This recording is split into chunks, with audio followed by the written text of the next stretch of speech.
ৰাজ্যৰ সমষ্টিয়ে সমষ্টিয়ে চলিছে ঝুমুৰ নৃত্যৰ অনুশীলন।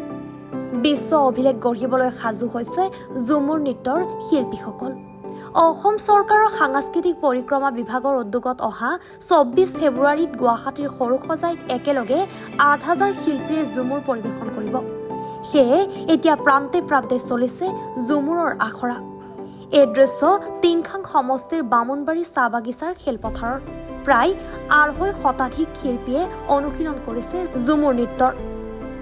বিহুৰ বিশ্ব অভিলেখৰ পিছত এইবাৰ অসমৰ চাহ জনগোষ্ঠীৰ আদিবাসীসকলৰ পৰম্পৰাগত ঝুমুৰে বিশ্বৰ দৰবাৰত পৰিচয় পাব। ইয়াকে লৈ উৎফুল্লিত হৈছে চাহ জনগোষ্ঠীৰ আদিবাসী লোকসকল। প্ৰথম কথা হৈছে মইতো অসম চৰকাৰৰ মাননীয় মুখ্যমন্ত্ৰী আৰু টিংখাং সমষ্টিৰ সন্মানীয় বিধায়ক তথা সাংস্কৃতিক মন্ত্ৰীলৈ ধন্যবাদ জ্ঞাপন কৰিছোঁ। সঁচাকৈ আমি সদায় নিজকে পৰিচিত পিছপৰা বুলি কৈ আছিলোঁ, কিন্তু আজি গৌৰৱ কৰিছোঁ। আৰু প্ৰত্যেকটো চুকে কোণে থকা বাগিচাই হওক বা বস্তি হওক, এই চাহ জনগোষ্ঠী আদিবাসী বুলি ক'লে বহুত জনগোষ্ঠীৰ লোক ইয়াত সোমাই আছে আৰু প্ৰত্যেকটো জাতি জনগোষ্ঠীক সাঙুৰি লৈ কিনে আজি এই বিশ্ব অভিলেখ গঢ়াৰ যি উদ্দেশ্য চৰকাৰখনে ল'লে বা আমাৰ সাংস্কৃতিক মন্ত্ৰী ডাঙৰীয়া এই উদ্যোগ গ্ৰহণ কৰিলে, সঁচাকৈ এইটো গৌৰৱৰ বিষয়।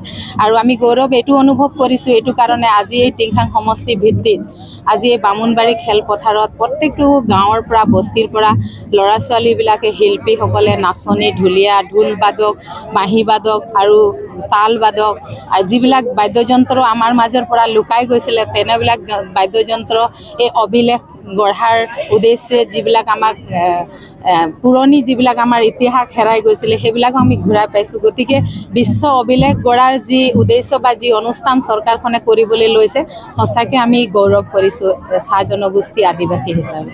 হয়, বিহুৰ পাছতেই এইবাৰ চাহ জনগোষ্ঠীৰ যি ঝুমুৰক আমি বিশ্ব দৰবাৰত প্ৰতিষ্ঠিত কৰিবলৈ গৈ আছে।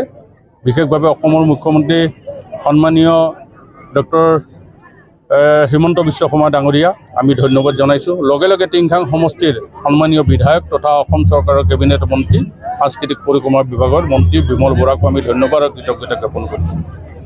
বিহু আজি টিংখাঙৰ পৰা আজি বিশ্ব দৰবাৰলৈ গ'ল। আমি ঝুমুৰকো আজি দেখিছোঁ। আজি টিংখাং সমষ্টিত আজি আমি ৩টা বছৰ কণ্টিনিউ আমি ঝুমুৰৰ ৱৰ্কশ্বপ দিছিলোঁ, কৰ্মশালা কৰিছিলোঁ আৰু এয়াই আমি দেখিলোঁ যে ইয়াৰ পৰা আমি সুফল পালোঁ। অসমৰ বুকুৰ টিংখাঙৰ পৰা গৈ মানে বিশ্ব দৰবাৰ প্ৰতিষ্ঠিত হ'ব আজি ঝুমুৰ। আমি সঁচাকৈ আনন্দিত, আজি উৎফুল্লিত হৈ পৰিছোঁ যে বিশ্ব দৰবাৰত ঝুমুৰক প্ৰতিষ্ঠিত হ'ব। ইয়াৰ লগে লগে আজি আমি টিংখাং সমষ্টিৰ এই ৱৰ্কশ্বপটো কৰ্মশালা আমি সুন্দৰভাৱে প্ৰতিষ্ঠিত কৰিছোঁ, অনুষ্ঠিত হৈ আছে। আজি দুদিন আৰু দুদিন আমি ইয়াত কৰ্মশালা পাতিছোঁ। ৰাতিপুৱা ৮ বজাৰ পৰা আমি সন্ধিয়া ৫ বজালৈকে আমি কণ্টিনিউৱাছলি এই কৰ্মশালা আমি কৰি আছোঁ। ভুল ভ্ৰান্তি যিখিনি হৈ আছে আমি শুদ্ধ কৰিবৰ কাৰণে চেষ্টা কৰিছোঁ। আমাৰ মাষ্টাৰ ট্ৰেইনাৰ আছে ১৭ গৰাকী, এই ১৭ গৰাকীয়ে নজৰত ৰাখিছে আৰু আমিও যি ধৰণে কাম কৰিব লাগে তেনেধৰণে আমি কৰি গৈছোঁ। আগন্তুক দিনত আশা কৰিছোঁ যে টিংখাং সমষ্টিৰ নাম ইয়াত আমি নিশ্চয় সোণালী আখৰেৰে লিখা থাকিব। আমি ৩১৭ গৰাকীক ইয়াৰ পৰা আমাৰ যাব।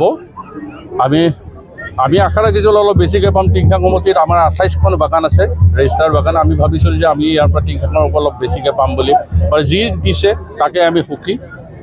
বৰ্তমান সময়ত ৩১৭ গৰাকীয়ে আমি পৰিৱেশন কৰিব। মৰাণৰ পৰা ৰাজু মিশ্ৰৰ ৰিপৰ্ট, এনি ভাৰত 24।